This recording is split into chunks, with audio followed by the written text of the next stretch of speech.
আজকে আমি হাঁসের মাংস রান্না করব। হয়েছে না, মানে কি গন্ধটা দূর করার জন্য কিন্তু এই স্পেশাল মশলাটা অবশ্যই লাগে। হয়েছে খুবই সুন্দর একটা স্মেল বের হয়েছে।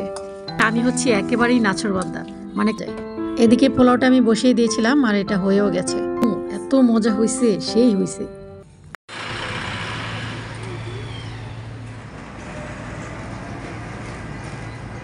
হ্যালো এভরিওয়ান, আসসালামু আলাইকুম।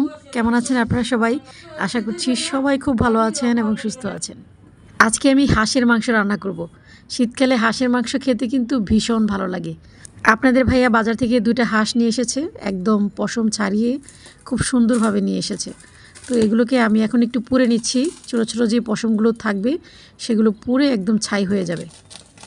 সবসময় তো আপনাদের সাথে নিজের প্রশংসা করতে থাকি, তবে আজকেও আমি নিজের প্রশংসা করছি। আমি কিন্তু খুব ভালো হাঁস রান্না করতে পারি। যদি আপনাদের বিশ্বাস না হয় তাহলে আজকে আমি কিভাবে হাঁস রান্না করব সেটা অবশ্যই মনোযোগ দিয়ে দেখবেন এবং বাসায় ট্রাই করার চেষ্টা করবেন। ইনশাল্লাহ দেখবেন যে খুব ভালো লাগবে খেতে। নারকেলের দুধ দিয়ে হাঁসের মাংস রান্না করলে কিন্তু অনেক ভালো লাগে খেতে। তবে আজকে আমি নারকেল ছাড়াই অনেক সুস্বাদু করে হাঁসের মাংস রান্না করব। কারণ সবসময় কিন্তু নারকেলটা আমাদের হাতের কাছে থাকে না। তাই আমি মনে করি যে নারকেলের দুধ দিয়ে হাঁসের মাংস রান্নার অভ্যাসটা না করে এমনি নর্মালি যদি খুব সুস্বাদু করে হাঁসের মাংস রান্না করা যায় তাহলে তো কোনো কথাই নেই। এটা খুবই ভালো একটা উপায়। আমি বাম হাতের কোনোইতে খুব ব্যথা পেয়েছি, কীভাবে ব্যথা পেয়েছি সেটা আমি নিজেও জানি না। সেজন্য শক্ত কোনো কিছু কাটতে গেলে আমার খুব কষ্ট হয়ে যায়। তাই খালাকে দিয়েই হাঁসটা কেটে নিচ্ছি। আর খালা কিন্তু ভীষণ পারদর্শী, মানে মাছ কাটতে যেরকম পারদর্শী তেমনি মুরগি হাঁস কাটতেও পারদর্শী। আর সবচেয়ে মজার ব্যাপার হচ্ছে খালা কিন্তু এসব কাটাকাটি করতে ভীষণ পছন্দ করে। এরকম কাটাকাটি করতে পছন্দ করা মানুষ কিন্তু আমি আগে কখনো দেখিনি, এই প্রথম খালাকে দেখছি। যাই হোক, আমার হাঁস কাটাকাটি পালা শেষ। এখন এটাকে ভালো করে ধুয়ে নিচ্ছি। আমি প্রায় আধা ঘন্টা ধরে খুঁচিয়ে খুঁচিয়ে পশম বের করে তারপর এখন ধুয়ে নিচ্ছি। হাঁস কিন্তু খুব ভালো করে ধুয়ে নিতে হয়, নয়তো হাঁস থেকে একটা বাজে গন্ধ বের হয়। আমি একটা একটা করে পশম বের করে নিয়েছি, তারপরও মনে হচ্ছে যে আরও কিছু পশম রয়ে গেছে। এত মানে সন্দেহ লাগছে আমার কাছে।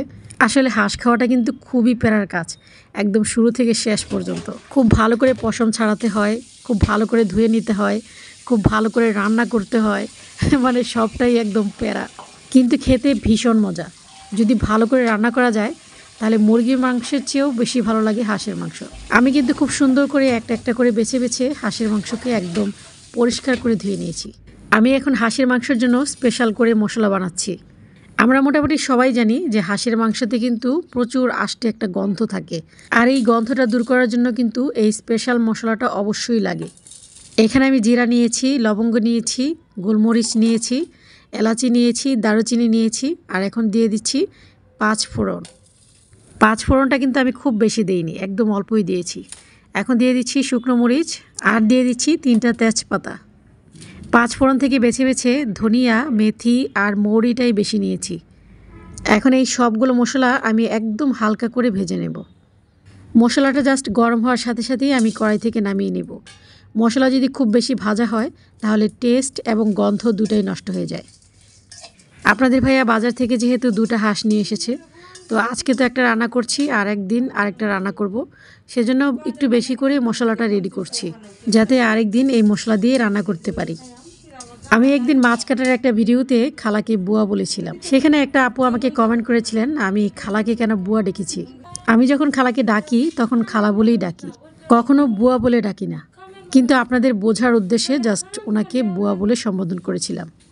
হ্যাঁ, আমি যদি এইভাবেই বলতাম যে বুয়া তুমি আমার ঘরটা মুছে দাও, বুয়া তুমি আমার মাছটা কেটে দাও, তাহলে আপনি এসে কমেন্ট করতে পারতেন যে আপু আপনি ওনাকে বুয়া বলে ডাকছেন কেন। কাউকে না জেনে না বুঝে হুট করে যদি কেউ এসে কমেন্ট করে বসে এরকম, তাহলে কিন্তু খুব খারাপ লাগে, খুব কষ্ট লাগে মনে। গরিব মানুষকে ছোট করা, তুচ্ছ তাচ্ছিল্য করা আমার রক্তে নেই। কারণ আমি জানি অহংকার হচ্ছে পতনের মূল, আর অহংকার যারা করবে তাদের ধ্বংস হতে খুব বেশি একটা সময় লাগে না। আর কী নিয়ে এত অহংকার করবো রে ভাই, আজকে মরে গেলে তো আজকেই আমাকে কবর দেখতে হবে। আর আপনি কি বুঝেন যে একজন কাজের বুয়া সে শুধু বুয়া নয়, সে অনেক কিছু। সৎভাবে জীবনযাপন করা হচ্ছে তার পেশা, তাই ওনাকে ছোট করে দেখার প্রশ্নই আসে না। আমি বুয়া কথাটাকে রেসপেক্ট করি। বুয়া আমার কাছে একটা ভালো শব্দ। আপনার কাছে যদি খারাপ মনে হয় সেটা আপনার ব্যাপার। হাঁসের মাংস রান্না করার সময় মশলা নিয়ে যদি কিপটেমি করা হয় তাহলে কিন্তু হাঁসের মাংস খেতে একদমই ভালো লাগবে না। তেজপাতা পেঁয়াজ কুচিকে লবণের সাথে একটু ভেজে এখন দিয়ে দিচ্ছি রসুন বাটা। রসুন বাটা কিন্তু পরিমাণে একটু বেশি দিতে হবে। আমি এখানে 2 চা চামচ রসুন বাটা দিয়েছি, আর 1 চামচ আদা বাটা দিয়েছি, আর সামান্য একটু দিয়ে দিচ্ছি, তার মানে মোট 1.5 চা চামচের মতো আদা বাটা দিয়েছি। আমি এখানে আরও আধা চামচের মতো রসুন বাটা দিয়ে দিচ্ছি, আর দিয়ে দিচ্ছি 2 চা চামচের মতো হলুদের গুঁড়ো। আর মরিচের গুঁড়োটা কিন্তু একটু বেশি দিতে হবে, একটু ঝাল ঝাল না হলে কিন্তু হাঁসের মাংস খেতে ভালো লাগে না। এখানে আমি 2 চা চামচ দিয়ে আর আধা চামচ দিয়েছি। হলুদের গুঁড়ো আর মরিচের গুঁড়ো কিন্তু আমি 4 চামচ দিয়ে মেপে দিয়েছি। আর আদা রসুন বাটা আমি 4 চামচের চেয়ে 3 গুণ বড় চামচ দিয়ে আমি মেপে দিয়েছি। হাঁসের মাংস, মুরগির মাংস অথবা গরুর মাংস, যেই মাংসই রান্না করি না কেন, আদার চেয়ে রসুনের পরিমাণটা কিন্তু একটু বেশিই থাকতে হবে, তাহলে সেই মাংস খেতে একদম অমৃত লাগবে। মশলাটাকে আমি খুব ভালো করে কিন্তু কষিয়ে নিচ্ছি। মশলার উপর থেকে যখন তেল ভেসে উঠবে তখনই হাঁসের মাংসগুলো ঢেলে দিতে হবে। হাঁসের মাংসের জন্য যে মশলাটা আমি রেডি করেছিলাম সেটা তখনই দিব যখন মাংসটা আমি কষাবো। আমি সব সময় মাংস রান্না করার সময় মাংস যখন কষাই তখনই আলু, পেঁয়াজ, তারপর গরম মশলা দিয়ে খুব সুন্দর করে কষিয়ে নিই। আজকে আমি হাঁসের মাংসে নতুন আলু দিব। উফ, আমার ভীষণ পছন্দ। হাঁসের মাংস রান্না করতে কিন্তু অনেক সময় লাগে। গরুর মাংস আমরা যতটুকু সময় নিয়ে রান্না করি ঠিক ততটুকু সময় কিন্তু হাঁসের মাংস রান্না করতে লাগে। কষানোর জন্য এখানে আমি একটু বেশি পরিমাণে পানি দিয়েছি, যেহেতু সিদ্ধ হতে একটু বেশি সময় লাগবে। এখন চুলার আঁচটাকে মাঝারিতে রেখে তারপর কষিয়ে নেব।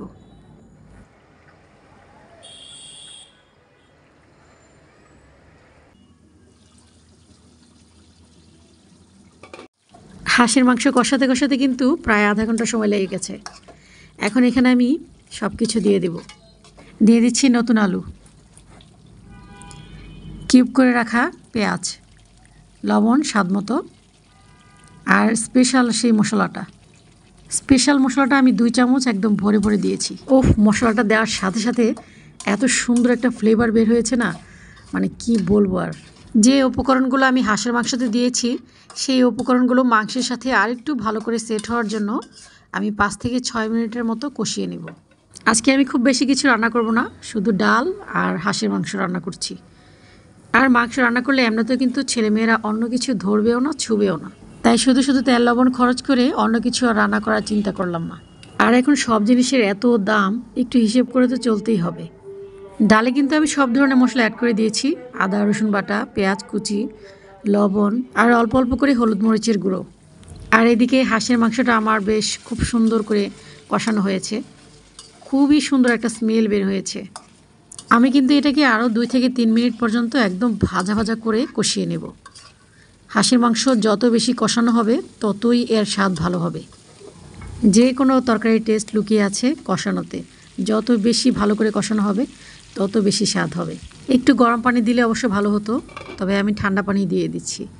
ব্লেন্ডারে যেহেতু মশলা ছিল তাই ব্লেন্ডারটা আমি আগে ভাগেই ধুয়ে পানিটা রেখে দিয়েছিলাম। একটু বেশি করেই ঝোল দেব, ওই যে বললাম না হাঁসের মাংস সিদ্ধ হতে একটু বেশি সময় লাগে, সেজন্য ঝোলের পরিমাণটা আমি একটু বেশিই দিলাম। এখন চুলার আঁচটা মাঝারিতে রেখে তারপর রান্না করে নেব। ডালে আমি 2টা টক টমেটো দিয়ে দিচ্ছি। আজকে আমি টমেটো দিয়ে ডাল রান্না করছি, অন্য সময় কিন্তু জলপাই দিয়ে রান্না করি, তবে এখন যেহেতু টমেটোর সিজন সেজন্য টমেটোটাই ব্যবহার করছি। আমি কিন্তু একদম সাদা ডাল খুব কমই রান্না করি। যখন টমেটোর সিজন থাকে তখন টমেটো দিয়ে রান্না করি, আর যখন জলপাইয়ের সিজন থাকে তখন জলপাই দিয়ে রান্না করি, আর আমের সিজন থাকলে তো আম দিয়েই রান্না করি।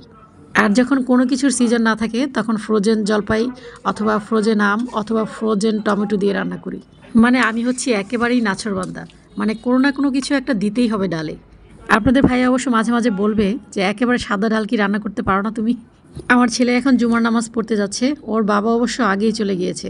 আপনাদের ভাইয়া শুক্রবারে যদি বাসায় থাকে তাহলে 12টার দিকে গোসল সেরে একদম সাথে সাথে মসজিদে চলে যায়। শুক্রবার দিনটা আমার কাছে একদম ঈদের মতো লাগে। আপনাদের ভাইয়া কিছু টক বড়ই নিয়ে এসেছে, আমি একটা করে মুখে দিচ্ছি আর কাজ করছি। আমার ডাল রান্না হয়ে গেছে, এখন পেঁয়াজ কুচি আর রসুন কুচি দিয়ে ডালটা বাগার দিয়ে নেব।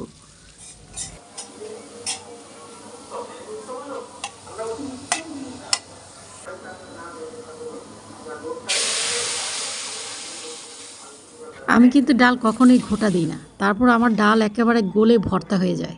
এখন কয়েকটা ধনেপাতা কুচি দিয়ে দিচ্ছি, খুব সুন্দর একটা ফ্লেভার বের হয়েছে। ডাল বাগার দিয়ে ডালের হাঁড়িটা আমি খুব সুন্দর করে ধুয়ে তারপর এটাতে আবার ডাল ঢেলে দিয়েছি। হাঁসের মাংসটা আমার রান্না করা হয়ে গেছে। প্রায় 1.5 ঘন্টা সময় লেগেছে আমার হাঁসের মাংস রান্না করতে। মাংসতে ঝোল দেওয়ার পর যখন বলকটা আসে তখনই আমি চুলার আঁচটা একেবারে লো করে দিই। আস্তে আস্তে মাংসটা খুব সুন্দর করে সিদ্ধ হয় এবং খুব সুন্দর করে জালে আসে। সেজন্য মাংস রান্না করতে আমার একটু বেশি সময় লেগে যায়। এদিকে পোলাওটা আমি বসিয়ে দিয়েছিলাম আর এটা হয়েও গেছে। তো যাই হোক, মোটামুটি সব কিছু রান্না করার পালা শেষ। এখন গোসলটা সেরে নেব। আপনাদের ভাইয়া পোলাও দিয়ে হাঁসের মাংস খাচ্ছে আর আমার প্রশংসা করছে, সেটা অবশ্যই আপনাদেরকে শোনাতে পারছি না। I am so sorry. আমার আজকে এই ভিডিওটি আপনাদের কাছে কেমন লেগেছে অবশ্যই কিন্তু কমেন্ট করে জানাবেন। আর এইভাবে হাঁসের মাংস রান্না করে খাবেন, দেখবেন ভীষণ ভালো লাগে। আজ এই পর্যন্তই, ফিরে আসবো নতুন আরেকটি ব্লগ নিয়ে। সেই পর্যন্ত সবাই ভালো থাকবেন, আমার জন্য দোয়া করবেন। আল্লাহ হাফেজ, আসসালামু আলাইকুম। আর আমার মেয়ের রিয়াকশনটা শোনেন একবার। উফ আম্মু, এত মজা হয়েছে, সেই হয়েছে। আসলেই অস্থির একটা রান্না হয়েছে।